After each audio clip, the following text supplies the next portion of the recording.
এই দেখো, তোমাদের বলেছিলাম না যে আমি আমার বাড়িতে এসি চালালে দুটো ডগিকে কিভাবে রাখি।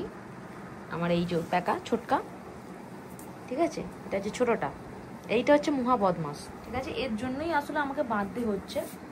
কীভাবে রাখি দেখো দুজনকে, কীভাবে এই মাঝখানে একটা বর্ডার তৈরি করতে হয় আমাকে একটা, ঠিক আছে, চেয়ার টিয়ার দিয়ে একটা বর্ডার তৈরি করতে হয়, করে আমি আমার বড়কাটাকে এখানে আমি রাখতে পারি। এইটা এ আমার ছোটকাটাকে কিচ্ছু বলে না, কারণ ও ছোট থেকে দেখেছে, ও কিচ্ছু বলে না।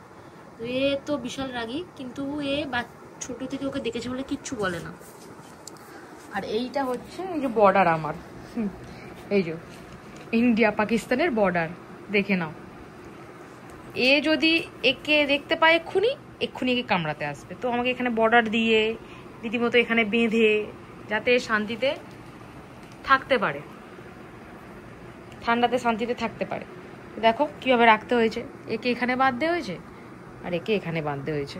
কি অবস্থা দেখেছো আমার বাড়ির। এর জন্য আমাকে একটা আলাদা করে গেট করতে হয়েছে, যাতে একে আলাদা করে রাখা যায় সাইডে, আবার একে একটু আলাদা করে। কখনো একে ছাড়লাম, ডিভাইড করা আছে, অনেকটা জায়গা পাচ্ছে, পুরো নিচেটা পাচ্ছে কিছুটা, এ পুরো ওপরটা পাচ্ছে, কিন্তু দুজনকেই ছাড়া থাকে সারাক্ষণ। আমি বেঁধে কখনো রাখি না, আমি পছন্দ করি না বেঁধে রাখতে। এখন বাধ্যতামূলক আমাকে ঘরের ভেতরে বাঁধতেই হচ্ছে, কারণ তো ও তো এক্ষুনি একে মারতে আরম্ভ করে দেবে, এরম ব্যাপার একটা। এ আমার বেচারা ভোলাওয়ালা মার খেয়ে যাবে, তার জন্য বেশি দরকার নেই, ঠিক আছে।